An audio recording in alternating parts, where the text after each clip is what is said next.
Happy match day. Welcome into the pre-match meeting. Tom Glarder, Alex Steck. We are in San Jose, California. FC Cincinnati facing the Earthquakes tonight. Yes. Looking for their chance to take home some points. Back to action, right? It's been a busy week. 3 matches in 8 days, coast to coast, starting in New York, Philadelphia. Now we're back in California. And Alex, we're starting to make this a routine when we're in California. Sunshine on our faces, palm trees in the background. Today we have sunshine, and I feel kind of like a stranger in paradise here. You ever listen to that Tony Bennett song? Yeah. Tony Bennett sunning over our shoulders, so good for him. Getting a little bit of that. Yeah, absolutely. It's great, isn't it? 92 years old. Yeah. I mean, that was us yesterday, hanging out of the pool, and now it's back to work for the Orange and Blue. Excited to see what they do tonight against San Jose. Yeah, it's a big contest. The first 2 matches on the road, they weren't able to secure any points, but hopefully tonight they can bring some home. Yeah, absolutely. There was great chances in that match at New York, and then Philadelphia is a team that's playing really well. All of a sudden, atop the Eastern Conference, they've really found their pace early on in the season. So a tough match, and it was very much like the first match, right? With 2 goals, really close to each other, and obviously a tough, disappointing result in Philadelphia. But it's a new day. The sun is shining, and I think everybody will get up, be ready to go today, and be really excited to play San Jose and end the trip on a high note, going home for Montreal next Saturday. San Jose are 2-1-2 in their last 5 matches. They've gotten results in their last 3 in a row, so they're rolling right now. Going to be a tough team to face. Yeah, it's a fickle sport, right? Matias Almeida comes in and they lose their first 4 matches and gave up a ton of goals in those first 4 matches. And everyone's like, why did they hire this guy? Why did he take over? Now all of a sudden the system's falling into place a little bit, and they're starting to play well. So they're a team that has found a bit of rhythm, and certainly it'll be a challenge, but an opportunity and one I'm excited to see. Yeah, so kickoff for that match is going to be 10 o'clock Eastern back home in Cincinnati, and it is 7 o'clock local. Tommy's going to be on the call on Star 64, and we are going to preview that match coming up. We have a special guest, technical director Luke Sassano, Cali native. Yes, makes sense, right? In the Queen City, FC Cincinnati. Cruz back heel! 2-0 Cincinnati! Montreal Impact. Bertone sending it in, Watson is there! FC Cincinnati return home May 11th versus Montreal at 1 p.m. Secure tickets today at fccincinnati.com.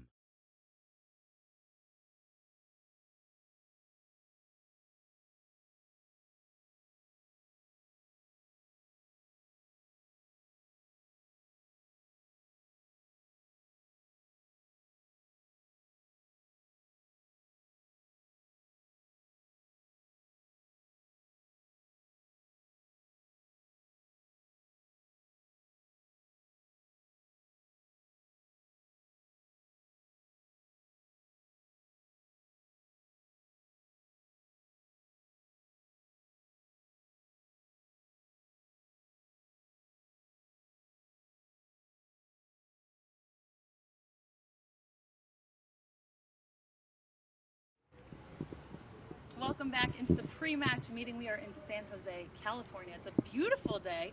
Tom Glarder, Alex Steck, and now we are joined by special guest Luke Sassano. Luke, how you doing? Good, guys. Nice weather out here today. I mean, Luke's all smiling when he's back in California, isn't he? Right? It's crazy. Cali It's native. different. You have to be loving this. Yeah, it's not too bad. Anytime you can get back to the West Coast, get back near the ocean, it's always nice. But we're here for business, so hopefully tonight we'll come away with 3 points. Yeah, absolutely. Well, looking at FC Cincinnati's roster, I mean, you spent a lot of time traveling in the offseason building this roster. How important is it to build those personal relationships with guys? I think it's really important, especially as you're embarking on a new journey with so many different faces, different personalities, different backgrounds.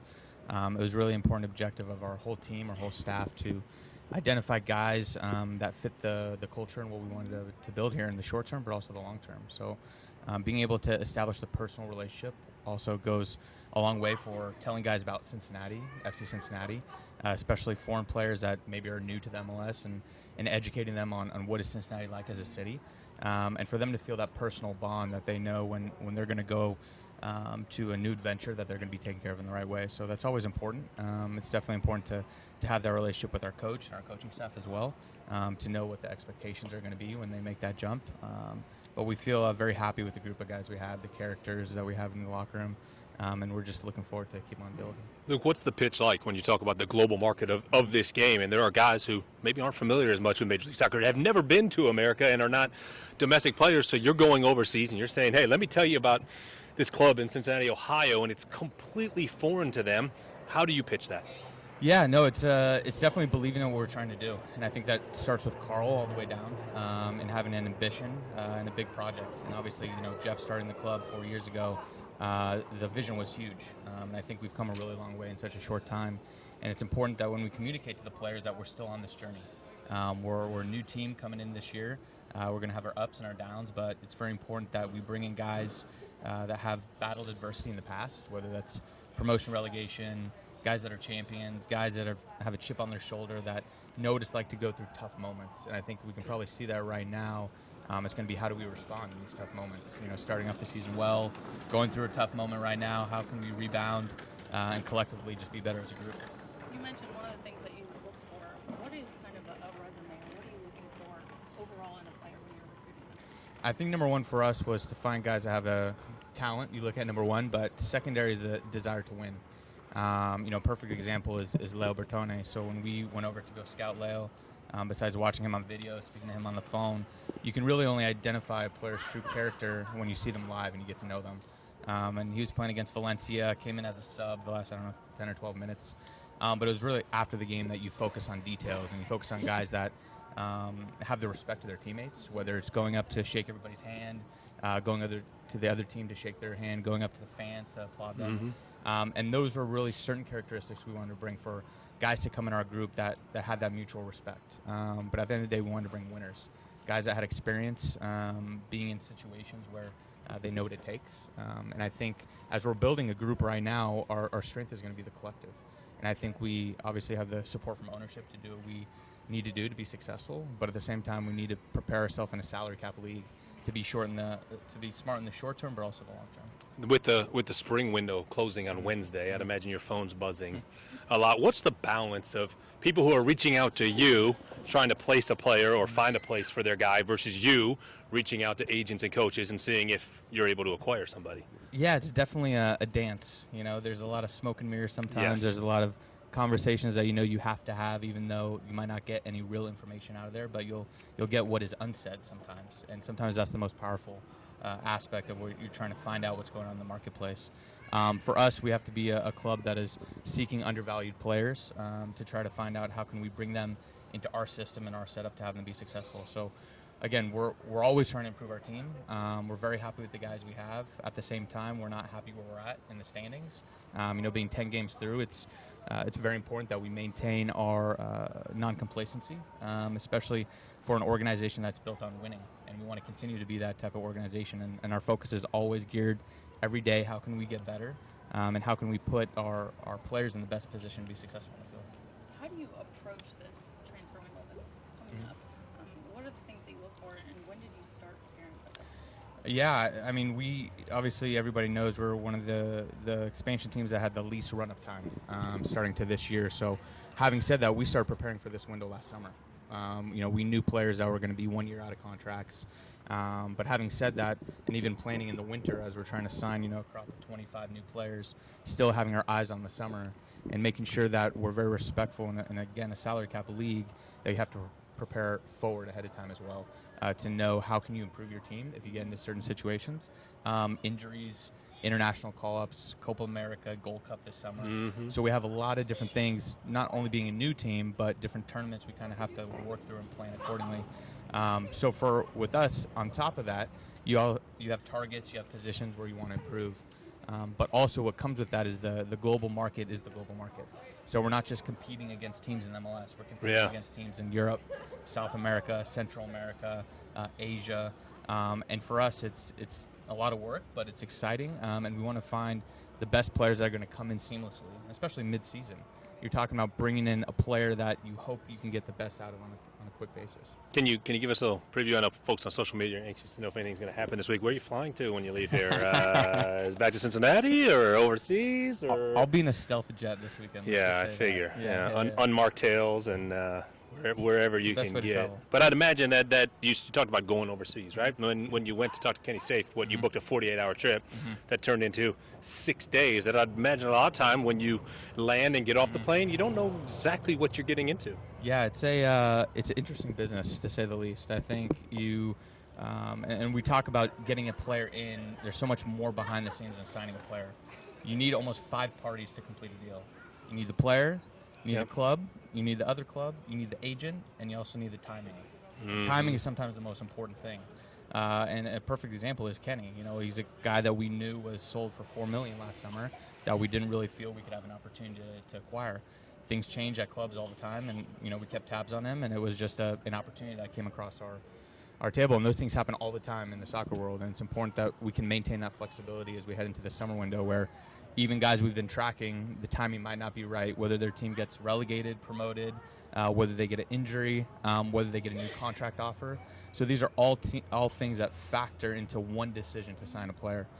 So behind the scenes, sometimes there's a lot of work that has to go, and besides us having the proper people in place and the checklist and the watching videos, you're also dealing with humans as well. Yeah. So that's the biggest element. You're dealing with guys that have families, that are coming to new environments, and at the same time trying to incorporate them quickly. Well, it's an amazing locker room for FC Cincinnati right now. A lot of guys with great character, very talented players. But where do you think this team could use some improvement on the field? Well, obviously, I think we've been a little bit injury-bitten in the attack. I think it's no secret that we obviously haven't scored. We've had opportunities, which we're looking to build on, of course. But I think when you look at that, it's important for us to keep building those interpersonal relationships in the attack, whether it's working on how we're playing those aspects, whether it's bringing in guys that are going to complement what we already have. But at the same time, when you're bottom of the table, you can improve in every position. And that's the responsibility and the excitement that we have as a staff on the technical side, on the coaching side, on the front office side. But also as the players. These guys are winners, they're competitors. And the guys truly believe that what we have in the locker room is very strong. And I think what you need at the end of the day is players buy-in. And I think our guys are very frustrated, of course. They're very competitive. They want to win just like all of us, our fan base. And that's that is what is going to keep driving us to be successful in the future. You can go for a swim when we let you go here? Absolutely. Okay. I think you should jump on that inflatable dragon for the rest of the show while Alex and I wrap things up. What do you think? Yeah, makes sense. Okay, yeah. Good. There you go. We can let you go then and get your Appreciate trunks on that, guys. and, Thanks so much. and jump in the pool. Get it in. You're back in California. You got to enjoy it. I got work to do. Okay. Yeah. busy Your couple phone's days. probably been buzzing the whole time you're with us. So, for people who maybe just started following FC Cincinnati, how would you describe this club's philosophy? How important is it for the organization to maintain its vision? Well, first I'll go with it's very important to maintain the vision. I think it's important. Sometimes you're going to come into speed bumps, road bumps, and it's important to stay on track. There's a lot going on behind us. You have no idea. If you could stay on track with what's going on behind us, good for you. I know that's an interesting glow up. You can glow see up the angle. reflection there. Yeah, it looks good. All right. But it's important for us to stay on track and really believe in the vision of the club. We want to be an exciting, entertaining type of soccer. We want our fans that when they come to watch us, they leave very happy, obviously with 3 points, but being entertained as well. And we want to be a team that is separating ourselves from different types of markets in the U.S. And I think when we step on the field, there has to be a clear identity of who we are, who's FC Cincinnati. And I think bringing in players, again, that are hungry, that want to succeed, that have the versatility to be successful. But at the end of the day, it's about winning, and that's what we want to do. Good enough. I like that. It makes our job easier, too, when we talk about that. But absolutely, no question. Well, an opportunity to win tonight. San Jose at Avaya Stadium. Excited to see the Orange and Blue back in action. All right. Good stuff. Thanks for joining guys. us. Thanks for Appreciate joining it. us. Yeah, absolutely.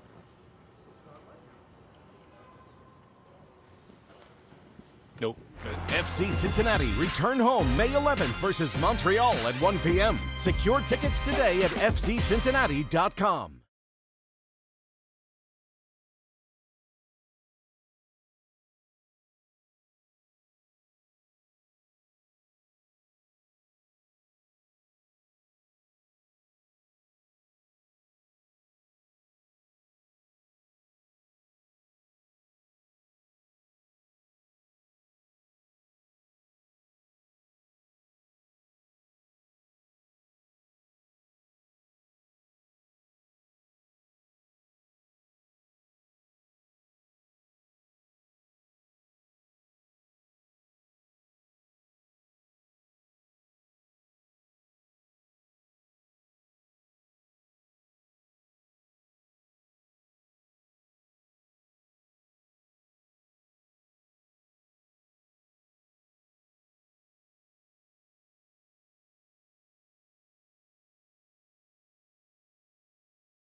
Welcome back into the pre-match meeting. We are live from San Jose, California.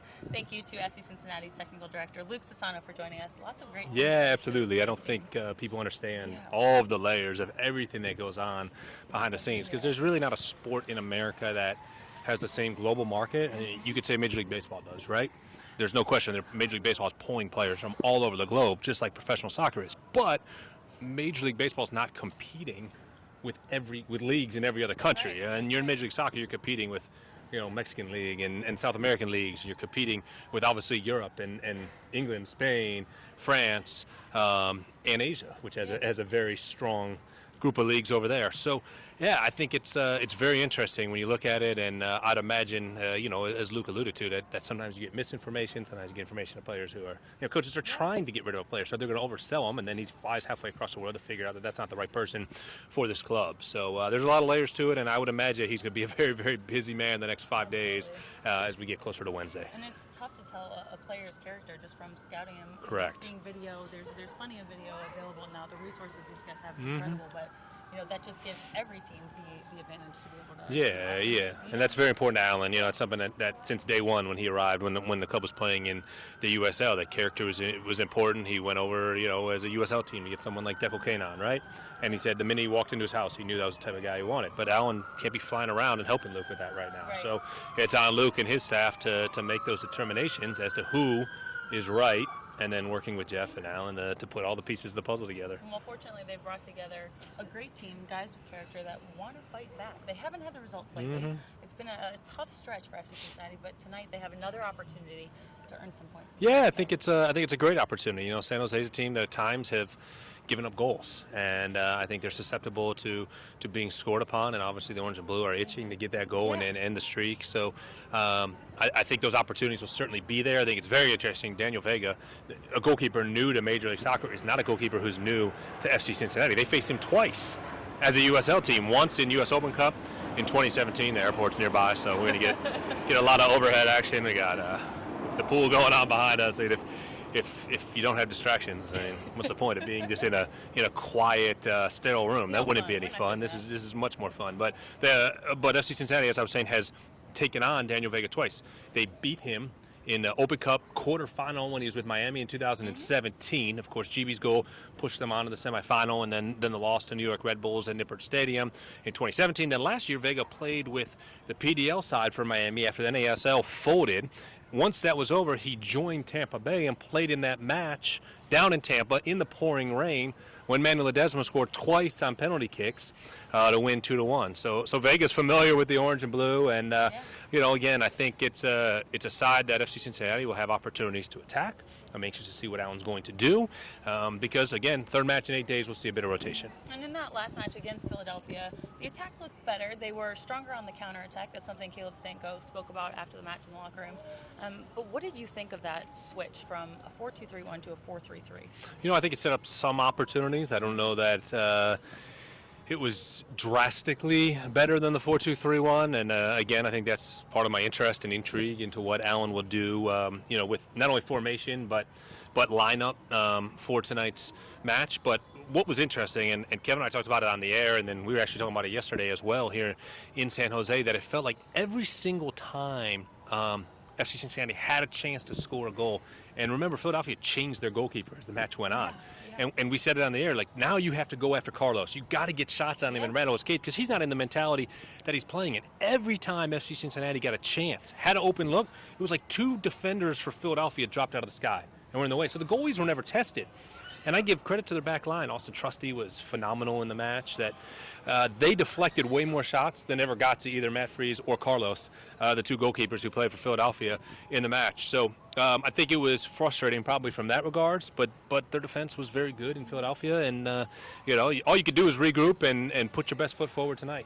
And looking at these two teams matching up, now San Jose got a new head coach, Matias Almeida. Yeah. He's implemented a very unconventional, kind of strange system. Yeah, man-to-man. It took a little bit of time for these guys to get it figured out, but it's working for them so far. Yeah. The last couple matches, they've been able to grind out and get results, and they've gone 2-1-2. I mean, an impressive stretch, especially when 3 of those matches were on the road, and the one loss came after a significant rain delay. Yeah. So impressive results for them, but they're a very fit team. So I think it's going to be important for Cincinnati to maintain possession, not turn over the ball. Otherwise, they're going to be chasing, and San Jose could beat them. When they haven't played in a week and or flown all the way across the country, right? So automatic advantage, and you're in your home stadium. So, for San Jose, that's a huge, leg up, I would say, welcoming in FC Cincinnati. But, they're a team that has figured things out over the last 4 or 5 matches after starting, very poorly to start the season. Gave up a ton of goals early on. They started 0-4-0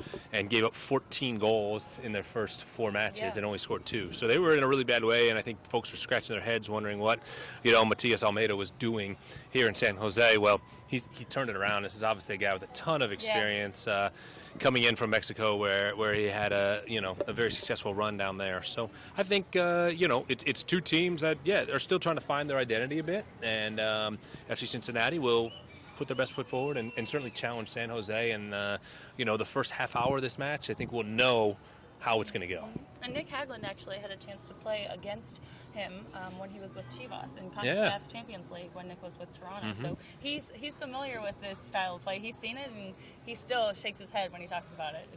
And you talk about creating scoring opportunities, right? When you're playing man-to-man in professional soccer, that should create more opportunities. And I think FC Cincinnati has the players to go after that system. Now it's going to take a little bit of adjustment because it's not what you're used to. But I think when the players soak it up and look at it, and when they figure out who's out there on the field, that FC Cincinnati has some very skilled players who can exploit what San Jose is doing defensively. And I'll be intrigued to see early on if there's some opportunities created from that. Well, Spencer Ritchie had an incredible man-of-the-match performance. Stood on his head, right? Unbelievable. 6 saves, a new career high for him. He kept Cincinnati in that match for a really long time. Yeah, I give Spencer a ton of credit, right? He played so well against Philadelphia. It's amazing. And we talked about it on the broadcast. I said, I think every one of his saves was a highlight reel save. Like, he could have 3 or 4 nominations for Save of the Week when it comes out after this weekend. So I give Spencer a ton of credit. TT played last Saturday, and then Spencer played on Wednesday, so they both had opportunities this week. I thought TT managed well. He wasn't truly tested, saved the 1 goal by New York, but then Spencer stood in, and those point-blank shots, somehow, some way, he gets his chest on it, he gets his hand on it, he finds a way to make the stop, and Philly ended up getting a couple goals, but that certainly does not take away from that spectacular 6-save performance. And facing some talented attackers on San Jose, you have Chris Wondolowski, who's taken kind of a different role this year. He's only started 4 of his 8 matches, but he's nearing 145 goals. He's climbing that all-time scoring list, almost about to hit number 1. But some of the other guys who have stepped up for them, they've had several different players score for them. And you have Shea Salinas, who's scored 4 goals and only had 5 shots on goal. 9 total, but that's a pretty impressive ratio. Yeah, Salinas is a very talented midfielder for San Jose, and like we said, they're starting to come together. They only have 5 guys that have scored this year, but Salinas is one of them, and everybody's waiting for Wando to get that goal to Thailand and Donovan. They got a full page in their game notes about everything that he's done, and it's deserved, right? Because Wando's been such a mainstay in this league, and it's interesting. He was originally drafted by San Jose, didn't do anything for the club right away, left, and then came back and has had this spectacular career here. So he's a name synonymous with the league, and as you look up and down, Nick Lima, a California native and a guy who has U.S. men's national team experience, they have different guys on this roster who could be very dangerous, and like I said, they've found their rhythm, and that's a dangerous team that started to come together and is figuring out what they're doing. Another guy drafted by San Jose, Fatai Lashe. Yeah. He's come back. He spent 3.5 years in San Jose. So he's on the trip. Also, Frankie Amaya was recalled. He was at training yesterday. And Fernando Adi also joined the team in Philadelphia. So now Alan Koch has some more options to work with tonight. Yeah, there's a lot of options, right? I think Fatai's been training very well as of late. We've seen him come in as a sub. Boy, I thought he was going to get a goal at Philly on Wednesday night. Had a great look at the frame and just put it wide. But, I think for Alan, that's some decision-making to make this morning as he looks at who's available. The team brought a few more than 18 here to San Jose to train and figure out who exactly will be involved. I think Frankie Amaya being recalled, I think that's a pretty obvious choice to be involved because he was called back from Orange County. So he's here, and boy, did the guys give him a nice welcome yesterday at training. That was fun. You can see the pictures on FC Cincinnati's Twitter page. I loved the response to it, like Home Alone. Yeah, exactly. They found her. Left him in FC. We came back And now we found finally it. got him, right, back in California. Well done. Yeah, no, that was very well played. And, Frankie with his signature smile. Yeah. Great to be back. And, yeah, so I think Alan will look at it, and he has to look at fitness as well, because there's guys who played and started both matches already this week. Some of those guys can play 3 matches and play 270 minutes in 8 days, and some of them probably can, but maybe at this stage in the season should not. Because you have to look at it and say, all right, after this match, you're about a third of the way through the season. Do I really need to play someone 270 minutes through match 11? Because then you're home on Saturday, then you go to Orlando, and so on and so forth through the season. So, there's a lot of layers and factors, I think, into the starting 11 tonight, but a lot of options, and that's a good thing. Well, closing out this road trip, it's been a pleasure hanging out with you guys. Absolutely, Thanks for joining us. Time to go for a swim. Yeah, exactly. No, that's what I'm Can we thinking. jump in Everybody now? else is doing it, so might as well join the party. Kickoff is set for 10 o'clock Eastern. Please stay up and watch the match with us. Yes, late nights with It Tommy is, G and it is. Kevin. Come on. Buffalo Wings and Rings in Mason, Ohio is the official watch party if you're trying to watch with fellow supporters. Of course, we hope to see some of you out here. It's a beautiful day. Why wouldn't you come out to Yeah, California? absolutely. No, I've heard rumors that there'll be a few folks out I here, hope so so. there always are. There's one fan who goes to every single run match. It's amazing. There's a few. God bless her. Yep. Yeah, no doubt. She has every trip planned as well as I think we do. So Yeah, exactly. But no, it's awesome. There will be supporters there, and I'm excited to check off another Major League Soccer stadium. That's right. Star 64, you can get to the match. Tom Glader, Kevin McCloskey, Lindsey Patterson will have the call. Stream it on Flow FC or ESPN Plus, or you can listen to the radio. Just make sure you tune in. Plenty of ways to do it. No excuses. Thank you guys for watching. We'll see you from Avaya Stadium. Cannonball.